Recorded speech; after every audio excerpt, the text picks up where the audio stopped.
Okay friends, હવે imperative સેન્ટેન્સમાં જ આજ્ઞાર્થ વાક્યમાં જ લેટ અને લેટ્સ વાળા વાક્યોને કઈ રીતના ઇનડાયરેક્ટમાં ફેરવવા એની આપણે વાત કરીશું. લેટ્સ વાળા વાક્યો તો મેક્સિમમ પૂછાતા હોય છે ફ્રેન્ડ્સ, તો બરાબર સમજી લેજો. બંનેમાં ખાસ ડિફરન્સ નથી, થોડુંક તમે સમજી શકો એવું છે, બહુ હાર્ડ નથી. એક જ આ તમે પેજ સમજશો તો અહીંયા જે બોર્ડ ઉપર મેં લખ્યું છે એટલામાંથી તમારું કામ પતી જશે. ઓકે ફ્રેન્ડ્સ, હવે પહેલી આપણે વાત કરીએ લેટ વાળા વાક્યનું ઇનડાયરેક્ટમાં રૂપાંતર. હવે જ્યારે લેટ વાળું વાક્ય હશે ને ફ્રેન્ડ્સ, એ પરમિશન માટેનું હશે. એટલે કે પરમિશન કોઈકની પાસેથી માંગવી હોય જ્યારે, ત્યારે આપણે વિનંતી કરીશું. માટે લેટ વાળા વાક્યનું ઇનડાયરેક્ટમાં ફેરવશું ત્યારે પહેલો ફેરફાર આપણે જે રિપોર્ટિંગ વર્બમાં કરીએ છીએ ત્યાં સેડ ટુ ને બદલે આપણે લખીશું રિક્વેસ્ટેડ. પહેલો નિયમ. આસ્ક્ડ કે ટોલ્ડ મૂકી શકાય, કન્ફ્યુઝન હોય, કાંઈ ખબર ન પડે, કાંઈ સૂઝતું ન હોય ત્યારે આસ્ક્ડ તો તમારા માટે છે જ. બીજો ફેરફાર આવે છે ફ્રેન્ડ્સ સંયોજક તરીકે. તો અહીંયા સંયોજક તરીકે ટુ મૂકી દેવાનું છે. નકાર વાક્ય હશે તો તમને ખબર પડી જશે. નકાર વાક્ય હશે તો નોટ લેટ ટુ એવું થઈ જશે. ટુ અથવા તો નોટ ટુ સમજો. ચાલો અહીંયા બીજો સંયોજક તરીકે ટુ અથવા તો નોટ ટુ મૂકવું. ત્રીજું કે ક્યારેક એવું બની શકે કે લેટ ને બદલે અહીંયા આ શબ્દમાં લેટ ને બદલે ક્યારેક અલાઉ અથવા તો પરમિટ શબ્દ આપેલો હોઈ શકે છે. લેટ એટલે પણ અનુમતિ માંગવી, અલાઉ એટલે પણ અનુમતિ માંગવી અને પરમિશન જેને આપણે કહીએ છીએ તો એટલે પણ અનુમતિ માંગવી. હવે એને ઇનડાયરેક્ટમાં ફેરવીએ ત્યારે શું ફેરફાર થાય છે? બે જ ફેરફાર. એક રિક્વેસ્ટેડ મૂકવું અને બે સંયોજક તરીકે ટુ અથવા તો નોટ ટુ મૂકવું. હા, નજીકના દર્શક શબ્દો અને સર્વનામો છે એમાં તો આપણે ફેરફાર કરતા રહેવાનું છે. Okay, example. The boy said to the teacher, "Let me go home early, sir." Let me go home early, sir. છોકરો શિક્ષકને કહેશે ત્યારે વહેલા જવા માટે માંગણી કરશે ત્યારે એ હંમેશા વિનંતી સ્વરૂપે હશે, રિક્વેસ્ટ હશે. માટે હવે આપણે આ વાક્યનો ઇનડાયરેક્ટમાં ફેરવશું ત્યારે ફ્રેન્ડ્સ તમને સમજાઈ જવું જોઈએ. The boy said to ને બદલે અહીંયા let આપેલું છે માટે રિક્વેસ્ટેડ કરી દઈશું. કોને રિક્વેસ્ટ કરે છે? The teacher. હવે હકાર વાક્ય છે કે નકાર તમને ખબર પડી જ જશે. વાક્યમાં નોટ નથી એટલે હકાર વાક્ય છે તો સંયોજક તરીકે શું મૂકી દેવાનું છે? ટુ. હવે શબ્દ કોઈ કાઢવાના નથી ફ્રેન્ડ્સ. લેટ્સ ની વાત કરીશ ત્યારે હું સમજાવું છું બાકીનું. લેટ્સ વાળા વાક્ય તમને આવી ગયા છે, મોસ્ટ આઈએમપી છે, આપણે યાદ રાખવાનું છે. જોઈ લો અહીંયા ટુ. હવે આપણે અહીંયા લખી દઈએ છીએ લેટ. લેટ ને બદલે જો અહીંયા પરમિટ આપ્યું હોય તો અહીંયા પરમિટ લખવાનું, અલાઉ આપ્યું હોય તો અહીંયા અલાઉ આપવાનું. હવે શબ્દ આવ્યો છે અહીંયા મી, મને. પહેલા પુરુષનું રૂપ છે, ફેરફાર બોલનાર પ્રમાણે થાય છે. બોલનાર છોકરો છે, છોકરો કહેશે મને રજા દો, આપણે કહીશું તો તેને રજા દો. તેને એટલે કે હિમ. હવે ફ્રેન્ડ્સ તમને કન્ફ્યુઝન ક્યાં થશે ખબર? સિમ્પલી તમને કહી દઉં કે આઈ અથવા તો યુ આપેલું હોય ને, બરાબર સમજો. હું મોસ્ટ આઈપી ટૂંકમાં પતી જશે અહીંયા તમારું. આઈ અથવા તો યુ આપ્યું હોય એનું હી અથવા શી કરવાનું. ડાયરેક્ટમાંથી ઇનડાયરેક્ટમાં ફેરવો ત્યારે રિપોર્ટેડ સ્પીચમાં કયા ફેરફાર થાય છે એની વાત કરું છું. હવે માય અથવા તો યોર આપ્યું હોય એનું તમારે હિઝ અથવા તો હર કરવું. અને મી અથવા તો યુ આપેલું હોય, હવે વાક્યની શરૂઆતમાં યુ હોય તો એનું હી અથવા સી કરવાનું. અને વાક્યમાં ક્યાંક વચ્ચે અથવા વાક્યના અંતે યુ આપેલું હોય તો એનું હિમ અથવા તો હર કરવાનું. લગભગ આટલાથી તમારું બધું જ કામ પતી જાય છે, આવડી જશે, સમજાઈ જશે આટલાથી જ.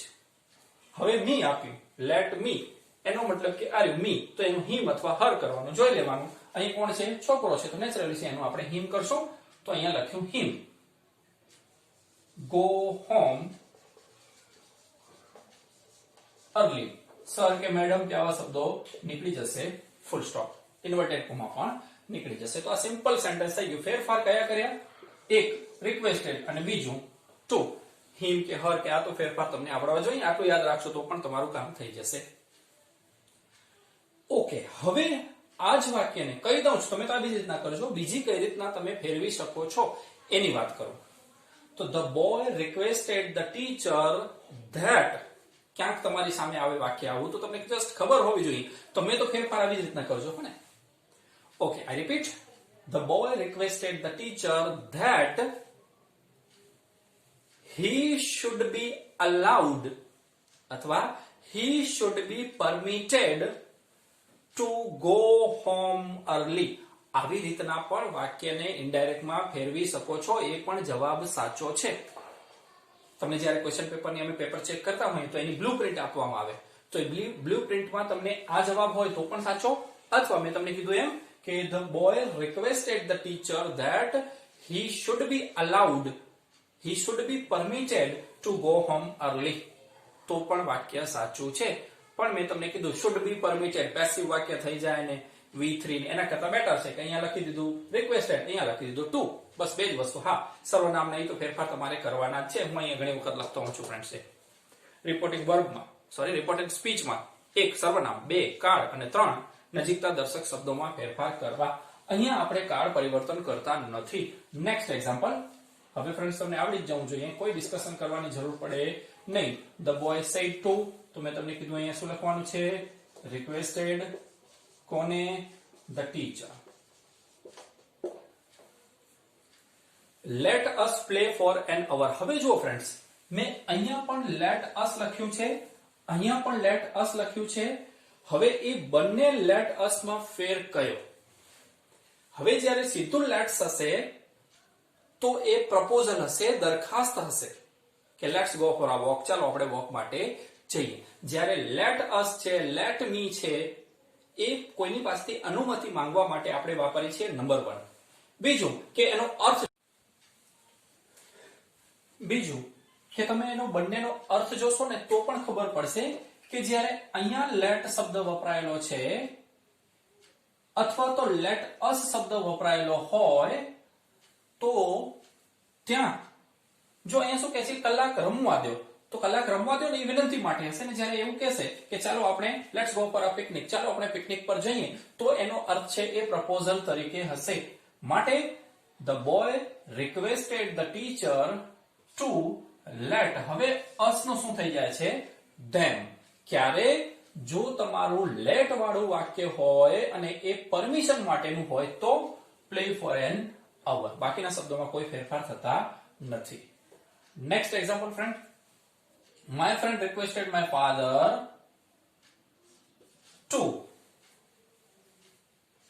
લેટ એમને મુકાઈ જશે. હવે him નું, હવે જો મારા ફ્રેન્ડ્સ બોલ્યો હશે, મારા ફાધર ને કહ્યું હશે, તો એને એમ કીધું હશે, મારા ફ્રેન્ડ અને મારા ફાધર ની વાત કરું તો લેટ હિમ સ્ટેન્ડ. હિમ એટલે અહીંયા મારી વાત કરે છો, તો એ બે જણ વાત કરતા હશે, તેને એમ રહેવા દો. હવે હું તમને ત્રીજા વ્યક્તિને કહીશ તો મારા ફ્રેન્ડે મારા ફાધરને કહ્યું કે મને રોકાવા દે, એટલે કે અહીંયા હિમ નું ક્યારે ફેરફાર થશે? અહીંયા માય આપેલું હોય ને ફ્રેન્ડ્સ તો લેટ મી કરવાનું. એક્ઝામમાં તમને માય વાળું એક્ઝામ્પલ્સ હોતા નથી. પેરેગ્રાફ હોય ત્યારે તો ખાસ આ હોતા નથી. હા, 12th સાયન્સમાં જ્યારે ઓપ્શનલ હોય, એમસીક્યુ આવે છે, 50-50 હોય છે, ત્યારે આવા ફેરફાર હોઈ શકે છે. તો તમારે યાદ રાખી લેવાનું છે, સમજવાનું. તો લેટ મી સ્ટે વિથ. હવે અહીંયા એને મી કીધું છે, મારી સાથે. આપણે કહીશું તો તેની સાથે, તો મી નું આપણે કરવાનું છે him one more day. Okay friends, હવે આવે છે તમારા માટે મોસ્ટ ઇમ્પોર્ટન્ટ વસ્તુ બીજી.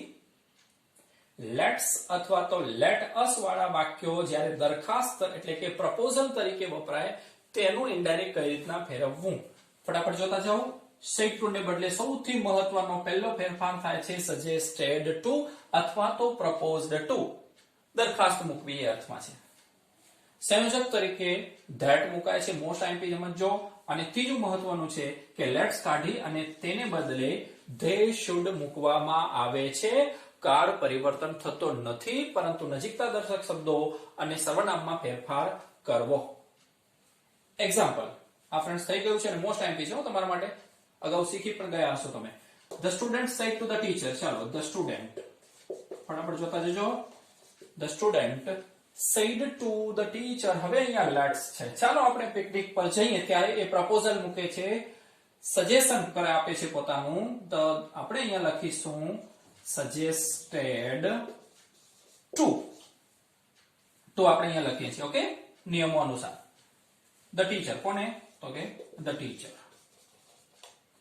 હવે અહીંયા લેટ્સ કાઢી, સોરી, એના પહેલા આપણે સંયોજક તરીકે શું મૂકી દઈએ છીએ? ધેટ. હવે લેટ્સ કાઢી અને ફરજિયાત તમારે ત્યાં મૂકવાનું છે ધે શુડ.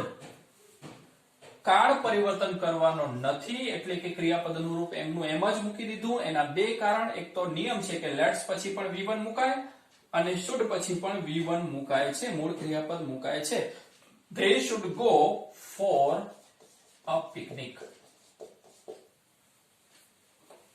નેક્સ્ટ ફરીથી કહી દઉં, જુઓ આમાં ખાસ પોસ્ટ ટાઈમ વસ્તુ છે. શું યાદ રાખ્યું? પહેલું કે રિપોર્ટિંગ વર્બ ને બદલે said to ને બદલે suggested to અથવા તો proposed to. આપણે suggested to યાદ રાખ્યું. એક, સંયોજક તરીકે that મૂકવું. બે, અને ત્રીજું let's કાઢી એને બદલે they should મૂકવું. Okay. His friend said let's not have only tea. His friend suggested that they should not have only tea. અથવા તો his friend suggested to them. બરાબર છે? suggested to them. જો સાંભળનાર આવે તો પાછળ to લખવાનું જ છે. Repeat. His friend suggested to them અથવા તો his friend suggested that they should not have only tea. તો ફ્રેન્ડ્સ, આ વાત કરી ઇમ્પેરેટિવ સેન્ટેન્સમાં જ લેટ અને લેટ્સ વાળા વાક્યોને કઈ રીતના ઇનડાયરેક્ટમાં ફેરવવા. હવે જો ફ્રેન્ડ્સ, અહીંયા તમારી સામે 10-15 મિનિટ કે 20 મિનિટ કે એટલી બધી અમે ડિસ્કશન કરતા હોય, તમારે ખાલી 2 થી 5 મિનિટનું યાદ રાખવાનું કે આવડું બધું મેં સમજાવ્યું. યાદ શું રાખ્યું ખબર? નંબર 1 કે લેટ વાળું વાક્ય હોય અને એ વાક્ય અનુમતિ માટે વપરાયેલું હોય, પરમિશન માટે વપરાયેલું હોય, તો એનામાં આપણે લખીએ છીએ રિક્વેસ્ટેડ રિપોર્ટિંગ વર્બ તરીકે. બીજું, સંયોજક તરીકે હકાર વાક્ય હોય તો ટ્રુ અને નકાર વાક્ય હોય તો નોટ ટ્રુ. કાળ પરિવર્તન કરવાનું નથી, સર્વનામ અને સંયોજક નજીકતા દર્શક શબ્દોમાં ફેરફાર કરવાનો. આ એક થઈ વાત.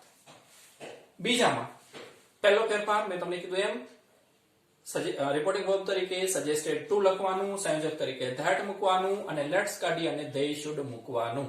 તો આ સિમ્પલી આ વસ્તુ થઈ ગઈ. Thank you friends. Thank you very much for watching video. Repeat કરતા રહેજો ફ્રેન્ડ્સ. Thank you.